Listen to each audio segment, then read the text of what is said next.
Hi guys, my name is Carla, I am forever jet lagged and welcome back to my channel. In today's episode, we're gonna talk about cabin crew slang. I noticed a lot of people didn't know what I meant when I used certain words, and I think it's interesting to explain some of them. This is part 1, I am gonna do a part 2 next week, so let's get started.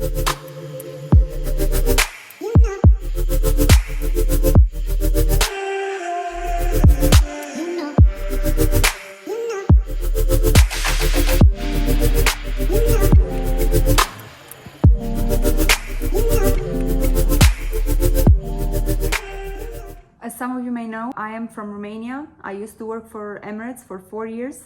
I stopped when COVID started, and I have to say, being cabin crew and having the opportunity to travel taught me a lot of things. Apart from weird words that cabin crew use, it taught me a lot of different things and it opened my horizons. If that's what you want to do, just go for it.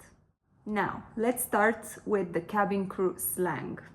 After joining Emirates, and maybe even before, maybe you are part of some Facebook groups, maybe you did some research online. Sometimes you will see people talking about banana airlines. And guess who they mean by that? After joining Emirates, you have to sign a contract, a confidentiality contract, and with that comes some terms that you are not allowed to make fun of the company, you are not allowed to disclose any sensitive information about passengers, memes, all this type of things. What people did is they started renaming airlines, and especially the Middle Eastern airlines, and Emirates got the name of Banana Airlines. I'm not sure exactly where it comes from. On every flight, you have a cart, which is called the crew cart, where you have your food.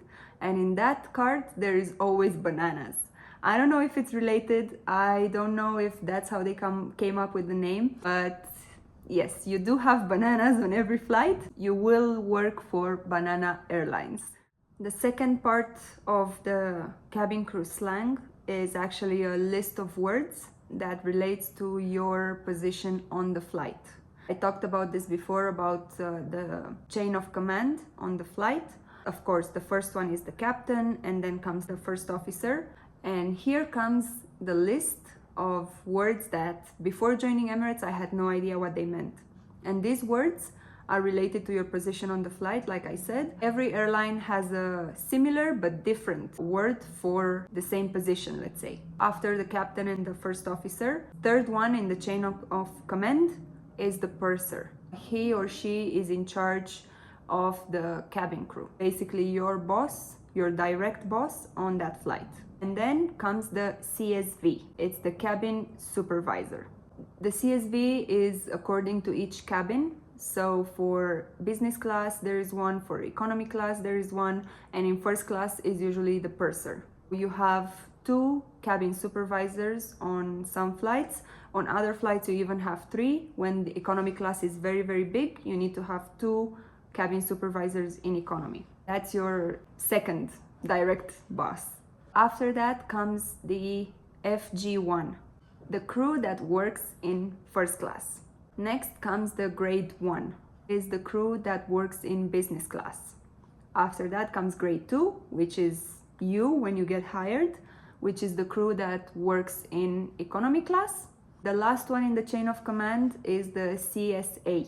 The CSA only works on Airbus A380, which is one of the aircrafts that Emirates has, only works in first class in the shower spa. In first class there is a shower spa, and they are in charge of that, of preparing it for passengers, cleaning it after a passenger uses it, basically making sure that the shower spa is always up to standards, clean and ready for the passengers to use. Now the CSA doesn't have security training, doesn't have medical training. They are not allowed to operate doors, they are not allowed to do a lot of things on the aircraft. They have a little bit less training than the normal crew, but they can still help you when you need it. It's an extra person that can help you. So this is the positions on the flight. We have the purser, the CSV, FG1, grade 1, grade 2, and the CSA. For each cabin, there is a different number of crew in that position, but the purser is only one always, and then the CSV can be 2 or 3 depending on the aircraft type. Next, I want to talk a little bit about your schedule, let's say. Once you start flying, you will get what is called a roster. Your roster is basically your schedule for the whole month. So you will know where you're gonna fly the next month. The roster usually comes between 16 and 18 of the previous month. So for example, now we are in September. Between 16 and 18th of September, you would get your roster for October. It goes on like this. Now, once you get your roster, you can swap flights. It's a little bit of a difficult process because you need to follow a lot of rules. Emirates has a lot of rules regarding the crew that has to be on a flight. For example, you always need to have a male crew on a flight. You always need to have a language speaker on the flight that, according to the destination, obviously is changing. So if you go to Paris, you need to have a French speaker. If you go to China, you need to have a Mandarin speaker, and so on. If you are trying to swap your flight with that certain person, with that Mandarin speaker, the system will not allow you to swap that flight. You need to have in mind all these rules when you try to do a swap. And of course, there is a lot more. It's not impossible, but it is a bit difficult to swap your flights. Staying on the subject of your schedule, you also have bidding.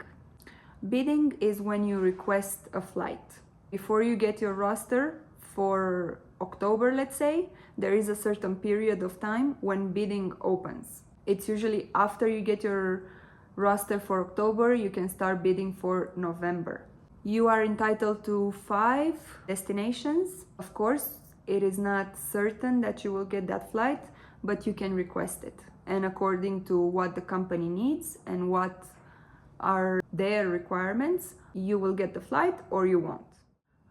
Next, we'll talk about the actual flight. You have 2 types of flights, the turnaround and the layover.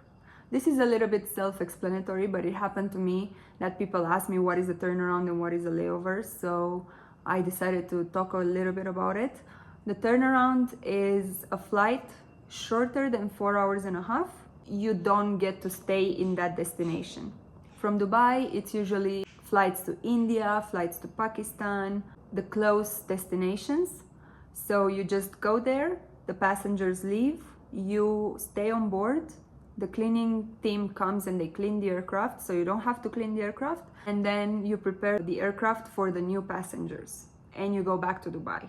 You don't get off the aircraft, you don't go to the airport, you don't stay in that destination. And then a layover is when you stay in that destination. If the flight is longer than 4 hours and a half, you have usually 24 hours in that destination. It's 24 hours from the time you landed until the time of takeoff. So it's not actually 24 hours because by the time you disembark the passengers, you reach the hotel, you check in, all these things, you lose a few hours. Officially, it is 24 hours in a destination. Now, if the flight is longer than 9, 10, 11 hours, you might have a little bit of more time. So for example, if you're flying to Australia, if you're flying to US, to faraway destinations, you might have 48 hours, sometimes even a bit more, 72. These are very rare layovers because Emirates flies a lot and they have daily flights, but it does happen and it's super nice when it happens. And staying on the subject of flights, there is another thing called your reserve month. This month comes once a year. You can bid for it or they just give it to you. Your reserve month means you have no schedule for that month. You have no idea where you're gonna go, when you're gonna go, when is gonna be your day off, when is gonna be your flight. I used to call it the Christmas month because every morning you wake up and it's like Christmas morning. You don't know what you're gonna find. Every night at 6 p.m. you have to check your roster. There is an app that everybody has, and you have to check your roster to see what you're gonna have for the next day.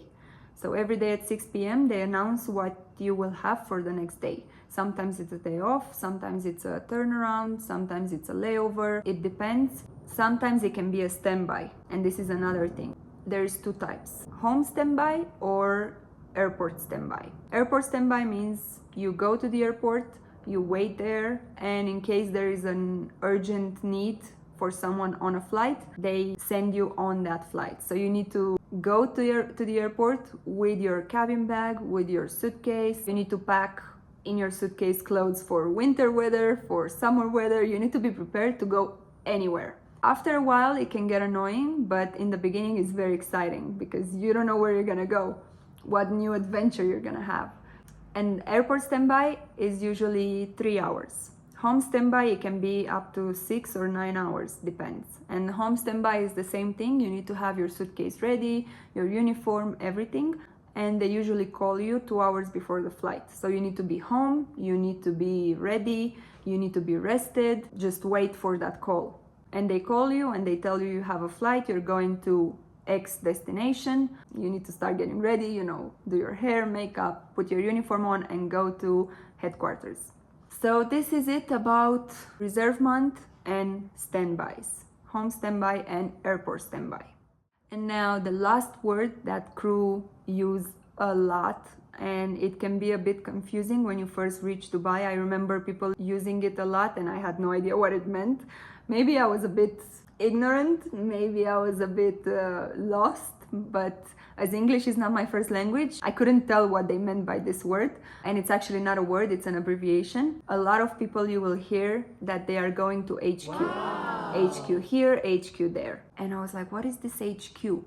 It's actually the headquarters. I know, it's very self-explanatory, it's very easy. For me, it wasn't. So I decided to mention it here. Maybe some people, they are like me, English is not their first language and they cannot really connect the dots and realize that HQ is short for headquarters. So headquarters is where you go when you go for a flight, is when you go to drop off your uniform in the laundry, to go pick up your uniform in the laundry, is also where you have your manager meetings. You do everything in HQ.